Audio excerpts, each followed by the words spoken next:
The Invictus Games in Vancouver was supposed to be a sanctuary, a stage where resilience, grit, and the unconquerable human spirit took the spotlight. Athletes from all over the world, overcoming physical and emotional battles, had gathered to share their stories and inspire millions. But this year, something was different. The focus shifted, the energy felt diverted, and the athletes, the very heart of what the Games stand for, were no longer the center of attention. Why? Because of Meghan Markle.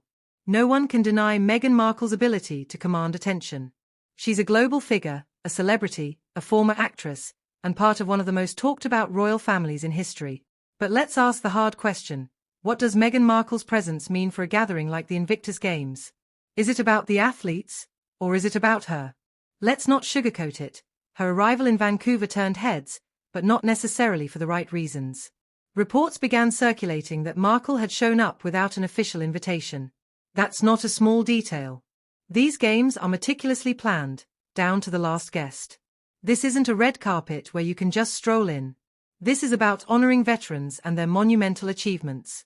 Yet here she was, arriving with a retinue of aides and photographers, ensuring that the spotlight didn't just shift, it blazed directly onto her.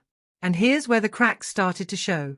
Media coverage, which should have been focused on the athletes, on their courage, their struggles, their triumphs, was instead dominated by Markle's outfits, her demeanor, her interactions.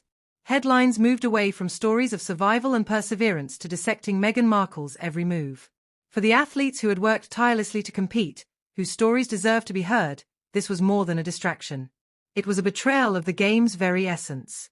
Scott Moore, the CEO of Invictus Games Vancouver, wasn't about to let this slide. Moore, who had dedicated himself to ensuring the games remained a pure celebration of veteran resilience, quickly realized the magnitude of the problem. Markle's presence wasn't just a breach of protocol, it was a threat to the integrity of the event. And for Moore, that was unacceptable. Behind the scenes, tensions were boiling over. Staff members and longtime organizers began voicing their frustrations. Many felt that the athletes, the true heroes of the Games, were being overshadowed. Meetings were held, some public, others behind closed doors. One of these meetings was with Prince Harry himself. It was private, discreet, but its contents would send shockwaves through the event. Scott Moore didn't mince words. He delivered an ultimatum to Prince Harry. Either Meghan Markle stepped back, or Harry would need to reconsider his role in the Games. It wasn't advice. It wasn't a suggestion. It was a line in the sand, and Harry was now faced with a decision that could alter the trajectory of his involvement with the Games forever. Think about that for a moment. Prince Harry, the founder of the Invictus Games, had poured his heart into this cause. It wasn't just a project for him. It was a mission. A way to connect with veterans, to honor them, to give them a platform. And now, he was being asked to choose between the Games and his wife. Can you imagine the weight of that decision? It wasn't just about optics or media coverage. It was about loyalty, legacy, and the very purpose of the Games. The question was clear. Would Meghan Markle recognize the gravity of the situation and step back voluntarily? Or would Prince Harry, faced with mounting pressure, defend her presence, even if it meant alienating himself from the very community he had championed for years? This wasn't a tabloid drama. This was real, and the stakes couldn't have been higher. As the Games kicked off, the tension was palpable. Athletes took the stage, but the questions lingered. Why was Meghan Markle there? Who had invited her? And why did it feel like her presence was eclipsing the athletes themselves? For many, it wasn't just frustrating, it was demoralizing. These men and women had overcome unimaginable challenges. They had trained for years to stand on that stage, to show the world what resilience looks like. And now, they felt like an afterthought in their own event. One athlete, who spoke anonymously, summed it up perfectly: "We're here to show what's possible, to inspire others, to share our stories. But instead, all anyone is talking about is Meghan Markle. It's like we don't even exist." That's the kind of sentiment that cuts deep. These aren't celebrities looking for fame. They're veterans, warriors, survivors. They've fought battles, on and off the battlefield, that most of us can't even imagine. And yet, here they were, feeling sidelined at an event that was supposed to be about them. Scott Moore knew this couldn't continue.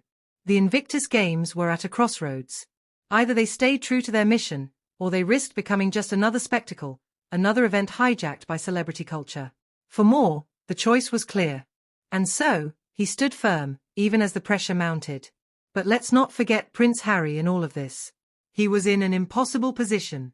On one hand, he had his wife, someone he had vowed to stand by, someone who had faced her own share of challenges and public scrutiny. On the other hand, he had the Invictus Games, a cause that had become his life's work. Choosing one over the other wasn't just a personal decision, it was a public declaration. And no matter what he chose, there would be consequences.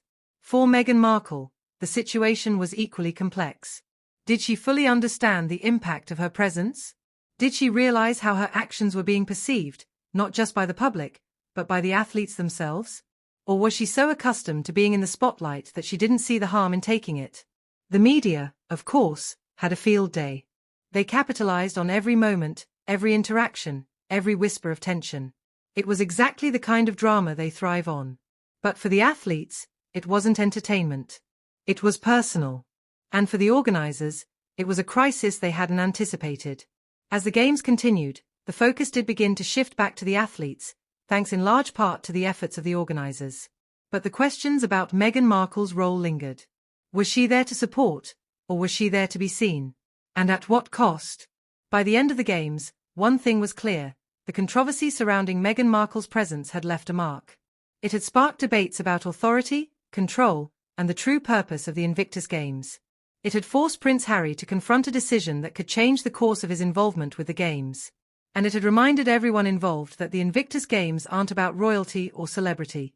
They're about resilience, bravery, and the unconquerable human spirit. But the question remains: will the lessons from Vancouver be learned?